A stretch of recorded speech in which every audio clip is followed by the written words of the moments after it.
Šiandien yra trečia Balkan Offroad Rally diena. Varžybos jau įpusėjo ir mes keliausime į kitą bivaką Alba Iulia regione. Mūsų komanda labai laukia šio pervažiavimo, nes organizatoriai sakė, kad būtent šiame regione mus pasitiks gerokai aukštesni kalnai ir vaizdingesni maršrutai. Taip pat bus sudėtingesnė navigacija, kuri gali padidinti mūsų pranašumą prieš kitus dalyvius. Šiandien dalyviai veiks 320 km, iš kurių apie 200 bus greičio ruožai. Laukia ilga diena ne tik lenktynininkams, bet ir mums, todėl judame į trasą.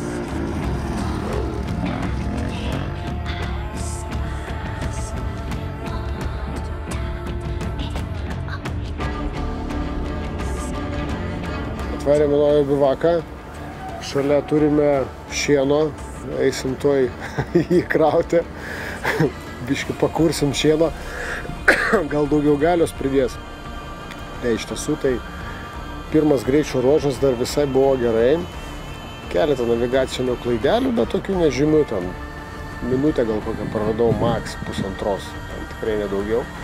Tai va čia tas realus mano greitis, turbūt galima tai pasakyti. Ganėtinai greiti šiandien greičio ruožai. Pirmasis greičio ruožas ryte labai buvo slidus, tai tikrai reikėjo būti atsargiam. Buvo viena navigacinė tokia vieta, kur reikėjo pagalvoti. Vietiniai gyventojai suarė kelią, tai todėl reikėjo pasirinkti tam tikrą trajektoriją pagal laipsnius ir viskas, ir tada jau viskas įsisprendžia. Antras greičio ruožas buvo Baja tipo, tai visiškai gazas dugnas, posūkiai tokie ir viskas. Tai jokių navigacinių klaidų, iš tikrųjų net pirmokas galėjo surasti kelią į finišą.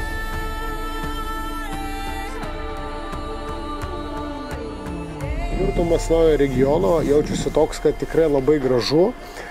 Važiuojame žolės kilimu ir tas vaizdas tikrai yra labai gražus ir labai vaizdingas. Iš tiesų maršrutas buvo iki čia, kalnų viršūnėmis ir tikrai buvo nedaug purvo, o pirmoji daly tai buvo dar senajam regione. Antras greičio ruožas vienoje vietoje padariau klaidą ir manau ten daug kas šiandien pagrybaus toje vietoje, nes ten toks labai neaiški vieta. Bet velniškai šiandien trūko greičio, šiandien buvo tokias tiesiosios po daug kilometrų, po 10-20 kilometrų, taip galima drąsiai pasakyti. Tikrai labai gaila, kai tu atiduodi visą save ir rezultatas yra toks, koks yra, bet tokia yra realybė ir mes negalim visą laiką tikėtis, kad mes būsime patys greičiausi. Nes yra ir kitos technikos, kuri tam tikrose vietose yra tikrai daug pranašesnė. Pagal laikus dabar stebėjau bendrą įskaitą, tai esu kol kas trečioje pozicijoje, joje ir tikiuosi išlikti, stengsiuosi nedaryti navigacinių klaidų, ar servizas taip pat stengsis, kad keturratis būtų paruoštas idealiai. Tokie tikslai, žiūrėsime, kaip seksis mums toliau.